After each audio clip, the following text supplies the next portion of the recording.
I am required by state law to do my due diligence in reviewing the petition sufficiency.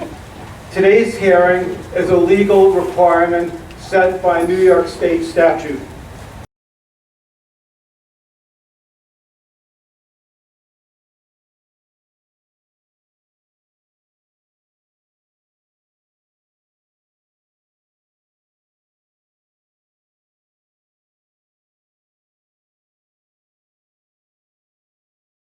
When we call on people to testify, we will not hear testimony from residents who like or dislike Incorporation. That's for another forum.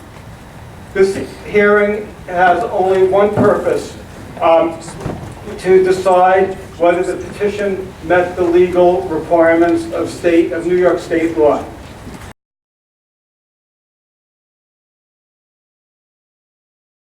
At the end of the hearing, between now and the date the hearing is adjourned to, I may seek additional information as part of the due diligence requirements.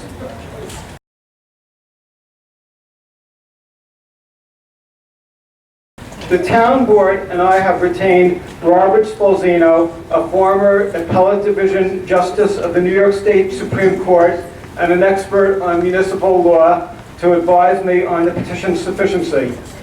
I have indicated to the former justice that I intend to base my decision on the petition's sufficiency, not on the politics, but on the law. I do not want Mr. Spolzino to tell me what he thinks I may want to hear, but whether he thinks the petition requirements as stated in the law have been met. And I had a conversation with former Justice Spolzino this morning, and I reiterated that fact that I would like him to review the testimony today, review the petitions, and provide me with a recommendation based on what he would do had he still been on the court. My name is Bill Stanton. I am the founder and principal of Stanton GI Inc., a licensed private investigative firm. My private investigative firm was retained by the law firm of Smith, Booth, pardon my pronunciation, and Jacobs, to conduct an investigation into the validity and the authenticity of petitions that were filed in the incorporation of the Edgemont matter.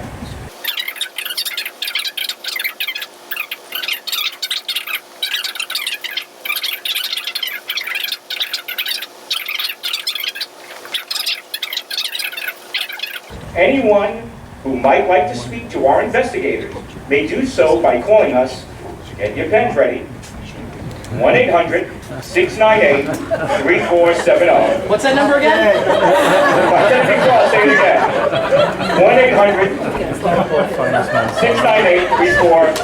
1-800-698-3470. Folks, have a good night. Thank you for your time.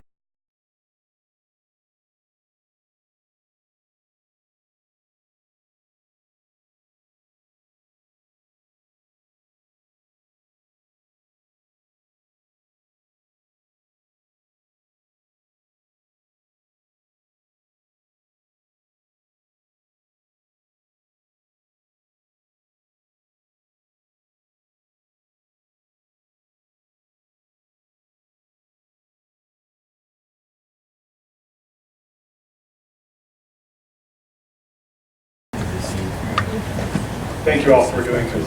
I'm Mark Rosenblatt. I live at 108 Artley Road in Edgemont, New York. I actually don't object to the petition, but I object to some of the testimony that was given here tonight. Mr. Rosenblatt, Yes. the purpose of the hearing is to hear objections, as I said before. Any objections to the petition? That's what the statute says. My understanding of reading is that we are allowed to object to some of the objections. That's not my understanding. My understanding of the statute, I'll read you the statute, is that the supervisor shall hear objections which may be presented as to legal sufficiency of the petition for incorporation based upon any of the following grounds. And that's what it says. So comments as to the responses to the objections are out of order at the hearing tonight. There will be an opportunity to submit written responses, if anyone wishes, to the objections. Can you read the statute, please, sir? Point of order, I gave you the statute. That's not what it says. I just read it. No, The statute. Section Read the 3, statute. sir. Read the whole statute.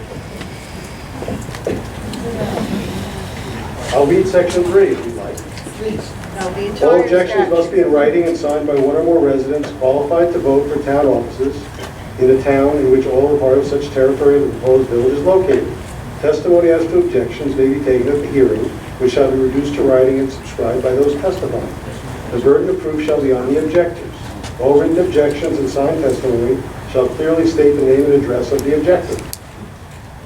Testimony as to objections. As to objections. I don't want to say objections only. That's right. As to the objection. I read that as limiting the testimony to objections. That's not fair. It says about objections. That's wrong. Appeal, you know that's not due process. That's- We have to get that's- all the record here. That's my Where are you going to understanding. create the record, That's, sir, not here? please, no shouting out, that's my understanding of the statute. Wrong, you're wrong.